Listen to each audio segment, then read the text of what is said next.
এই বাড়িতে আসার পর থেকে দেখছি আপনি যেন তেন ভাবে আমাদের ছোট করার চেষ্টা করছে, ইনসাল্ট করছে। এবার কিন্তু তুই বড্ড বাড়াবাড়ি করছো রানী, আমি তো অবাক হয়ে যাচ্ছি তোমার সাহস দেখে। আচ্ছা আপনি কেন এরকম করছেন বলুন তো? আমি কিন্তু কাউকে কিচ্ছু বলিনি। আপনাকে যে ঘর থেকে বেরোতে দেখেছি সেটাও বলিনি, একদম ভয় পাবেন না। কাউকে বলার ইচ্ছাও আমার নেই, কারণ এটা আপনাদের বাড়ির বিষয়। তবে আমি পার্সোনালি এটা মনে করি আপনি যেই কাজটা করেছেন এটা অন্যায়। তুমি কি বলতে চাইছো রানী? আমি ওই ঘর থেকে বেরিয়েছি, তার মানে আমি শাড়িটা ছিঁড়েছি, আর তার জন্য আমি এসব করছি? আমার তো দেখে সেটাই মনে হচ্ছে বৌদি।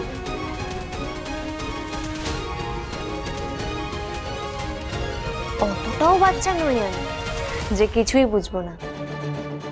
দেখুন, আপনাদের মধ্যে কি সমস্যা সেটা আমার জানার দরকার, কিন্তু এর জন্য যদি আপনি আমাদের সঙ্গে খারাপ ব্যবহার করেন সেটা তো ভালো দেখাবে না। দাঁড়াও রানী, কথাটা শুনে যাও।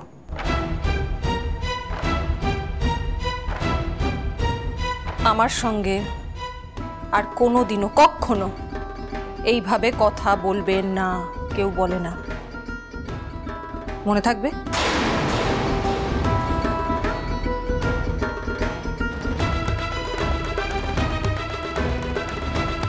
দুদিনের জন্য গেস্ট হয়ে এসেছো, গেস্টের মতোই থাকো।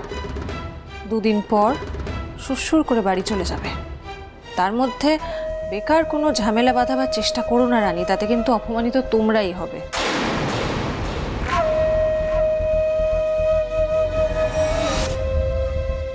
আরেকটা কথা, জয়ের মা, আমার ছোট মা, উনি যে তোমাকে একেবারেই পছন্দ করছেন না এইটুকু তুমি নিশ্চয়ই ফিল করতে পেরেছো।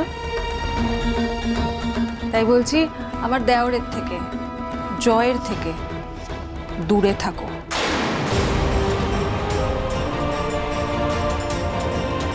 নয়তো ফল ভালো হবে না রানী।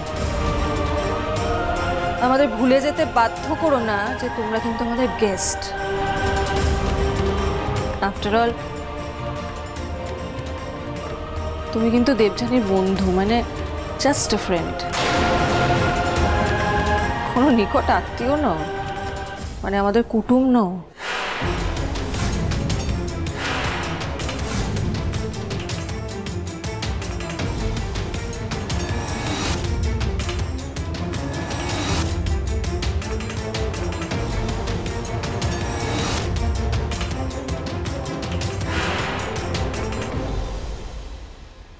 পরিতোষ মিত্র বড়বাজার, পরিতোষ মিত্র বড়বাজার, তৃপ্তিনাথ জোড়াসাঁকো, জোড়াসাঁকো। তাহলে 9টা হলো, তাই তো? না দেখছি, 9টা হলো। আর একটা হচ্ছে স্বপন সেনগুপ্ত হাওড়া, স্বপন সেনগুপ্ত হাওড়া। বাস, তাহলে এই 10 জনের লিস্ট কমপ্লিট। আচ্ছা শোন না, ওই পরিমল জেলেকে আমি বলে দিয়েছি বুঝলি তো, ও ভালো মাছটা দেয়, ওকে বলেছি একটু ফ্রেশ কাতলা মাছ দিতে, আর 200 গ্রাম মিনিমাম যেন পিসগুলো হয় এটা বলে দিয়েছি। দেখে নিস একটু। ওটা নিয়ে তোকে কোনো চিন্তা করতে হবে না, ওটা আমি দেখে নিচ্ছি। বাস, দরকার হলে মাছ আনিয়ে নেবো, এখানে কাটাবো। হ্যাঁ তাও করতে পারিস। Good good good. তুই শুধু কলকাতার নিমন্ত্রণগুলো সেরে নে, বাস তাহলেই হবে। হ্যাঁ ও তো একদিনের ব্যাপার, 10 জায়গায় যেতে হবে, সব জায়গায় ফোন করে নিয়ে ও আমি ঠিক অ্যারেঞ্জ করব। এখানে কার্ডগুলো তো ওকে। বাহ, তোমরা তো দেখছি গুছিয়ে বিয়ে জোগাড় শুরু করে দিয়েছো। কিন্তু যার বিয়ে সে মেয়ে তো জানেই না, যদিও এলে জানতে পারবে। বিয়ের কাজ যাতে নির্বিঘ্নে হয় তাই জন্য তো বাবাও ওকে কলকাতা পাঠিয়ে দিলেন। হ্যাঁ তাতে কি, আরে সেটা তো বরঞ্চ বাবা ভালোই করেছে। হ্যাঁ, কিন্তু আমার মন কেন জানি না খচখচ করছে। আর আমার মন যে ভুল কথা বলে না সেটা তো তুমি খুব ভালো করেই জানো। তা তোমার মন কি বলছে আমাদেরকে একটু বলো, আমাদের মনে একটু খচখচ করুক। আমরা তো আমাদের সুবিধের জন্য রানীকে কলকাতা পাঠিয়ে দিলাম, আর এখন ওর বিয়ের প্রস্তুতি নিচ্ছি। আর ওদিকে রানী তো ওই ছেলেটার সাথেই ওর বাড়িতে আছে। আচ্ছা পরমা, একটু পরিষ্কার করে বলবে তুমি কার কথা বলছো? রানী তো গেছে দেবুর শ্বশুর বাড়িতে, ওখানে আবার ওই ছেলেটা কি? সেটাই তো ব্যাপার। রানীর সাথে আমাদের বাড়িতে সেদিন কে এসেছিল মনে নেই তোমাদের? দেবুর দেওর দুর্জয়। আর ওর ব্যাপারে কি বলেছিলাম মনে আছে তোমাদের? ছোটবেলা থেকে কত ফুলসজ্জা দেখেছি, আর কাল নাকি আমার ফুলসজ্জা। মানে ভাবা যায় জাস্ট যে বয়সে যেটা দরকার সেটাই আমি করছি। How exciting!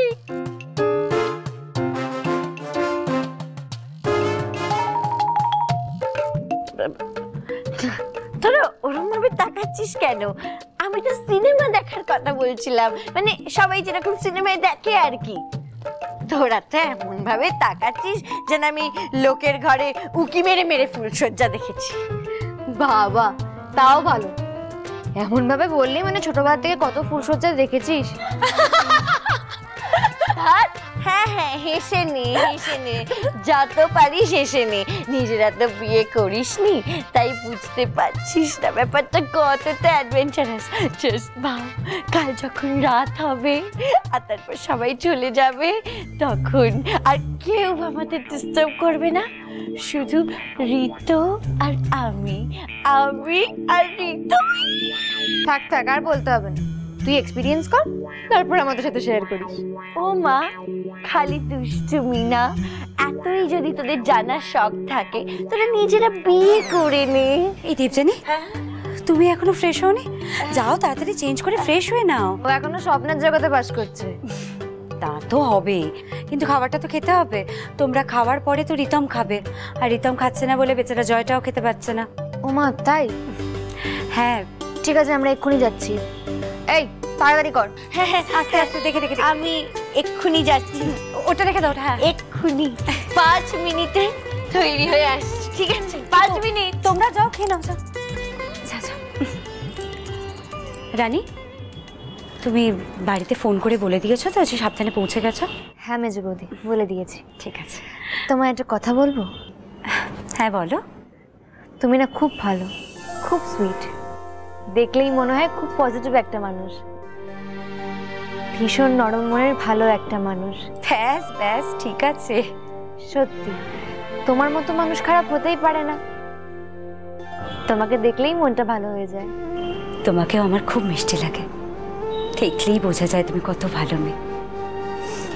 স্পষ্ট কথা বলার সাহস রাখো, এই সৎ সাহস আজকাল কতজন রাখতে পারে।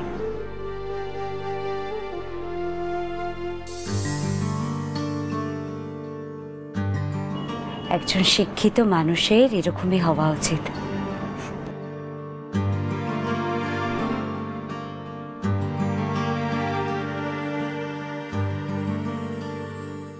ওই দুর্জয়ের সাথে রানীর কিছু তো একটা চলছে, আর সেটা আমি সেদিন ওদের দুজনের চোখ মুখ দেখেই বুঝতে পেরেছিলাম। আর এখন ওরা একই বাড়িতে আছে, খুব কাছাকাছি। তাহলে বুঝতে পারছো রানীকে ওখানে পাঠিয়ে আমরা ঠিক কত বড় রিস্ক নিয়ে নিয়েছি। আমার মনে হয় এই বিষয়ে আমাদের আরো সতর্ক হওয়া উচিত ছিল, একটু বেশি রিস্ক নেওয়া হয়ে গেছে। বাবাকে তো কিছু মুখ ফুটে বলতে পারলাম না, কিন্তু কাজটা বোধহয় ঠিক হলো না। কাল যদি সত্যি কিছু একটা ঘটে যায়, তাহলে রায়বাড়ির কাছে তোমরা মুখ দেখাতে পারবে তো? পাড়া প্রতিবেশী সকলকে উত্তর দিতে হবে কিন্তু। ঠিক ঠিক ঠিক ঠিক ঠিক, একদম ঠিক। সেদিন বিয়ে বাড়িতে আমিও লক্ষ্য করেছিলাম, তালে গোলে ভুলে গেছিলাম, কিন্তু পরমা তুমি কিন্তু একদম ঠিক বলেছো। বলি ভাই, বাবাকে আমাদের বলা উচিত ছিল। আচ্ছা কি বলতাম বলতো? বাবা তো আমাদেরকে রানীর সাথে কোনো কথাই বলতে দিল না। আচ্ছা ওকে পারমিশন দেওয়ার আগে আমাদের সাথে তো একবার পরামর্শ করার দরকার ছিল। আরে উনি না হয় নাই বললেন, কিন্তু তোমাদের কি একবার উচিত ছিল না দুর্জয়ের কথাটা বাবাকে বলার?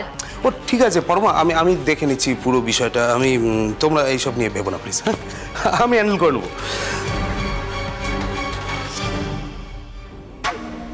আচ্ছা কাল তো কলকাতা যাবই, যাবো না হয় একবার দেবুর শ্বশুর বাড়ি। রানী আর ওই ছেলেটার মধ্যে সত্যি কিছু চলছে কিনা সেটা বোঝার চেষ্টা করতে হবে। জয়, হ্যাঁ। তুমি এখানে কি করছো, কিছু বলবে? না কিছু না, আসলে শেষদা বৌদিকে পাচ্ছিল না ফোনে, তাই আমায় বললো একবার বৌদিকে বলতে ফোন করতে। আসলে আজকে তো দেখা করতে পারবে না, তাই ওই ফোনেই। বুঝেছি। রানী, তুমি এক কাজ করো, দেবযানী খেয়ে আসলে দেবযানীকে বললো যে রিতমকে যেন একটা ফোন করে নেয়। আমার দেহটা এত বউ পাগল না, কি বলবো। এসো জয়।